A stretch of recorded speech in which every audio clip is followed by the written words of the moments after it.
Kaibigan, meron po akong isi-share sa inyo patungkol sa Antikristo. Nababasa po sa Biblia sa 1 John 4 verse 3. So ngayon guys, magugulat kayo kung sino po ito. Kasi po ito ay tao na isang Antikristo. So una, ipaliwanag ko sa inyo at basahin ko muna. So ngayon, abangan nyo. Magugulat kayo kung sino pong Antikristo na ito guys. So guys, bago pa kayo magmanood sa aking video ko, pa-share po ang aking video at pa-like naman guys. Malaking tulong po sa amin to ng mga content creator. So guys, ito po nababasa ko sa Biblia. At ang bawat espiritu na hindi nagpapahayag na si Jesucristo ay naparito sa laman ay hindi sa Diyos. At ito ay iyong espiritu na Antikristo na iyong narinig na ito ay dapat dumating. At kahit ngayon, ito ay narito na sa sanlibutan. So nagugulat ako dito guys, ito ko nakikita, nandito na pa sa sanlibutan ng Antikristo. Namumuno na ngayon sa atin ngayon guys.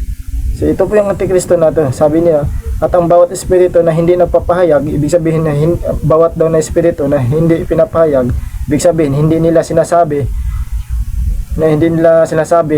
na si Jesucristo ay nagpakatawang tao.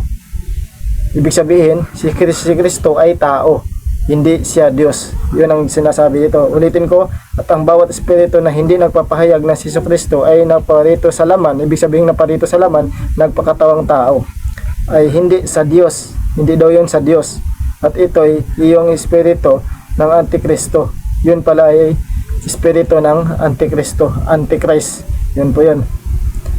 Na iyong narinig daw, na ito ay dapat dumating at kahit ngayon ay ito ay narito na sa sanlibutan. So ngayon nandito na sila sa sanlibutan ngayon guys, nagpapahayag na si Jesucristo ay tao, hindi si Jesucristo Diyos. So marami po yan sila ngayon guys, naririnig nyo yan guys, kung sino sila. Yun po ang tinutukoy dito sa Biblia na sinasabi na si Jesucristo ay tao. Yun po.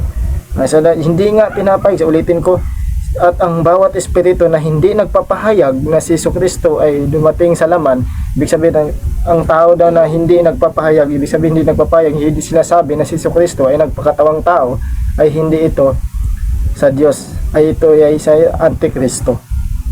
Yan ang sinasabi dito, na iyong narinig ay na ito ay dapat dumating at kahit ngayon ay nandito na sa sanlibutan. So ngayon nandito na sa sanlibutan ang Antikristo, na hindi sila nagkumikilala kay Jesucristo. Si Jesucristo ay natural lang na tao.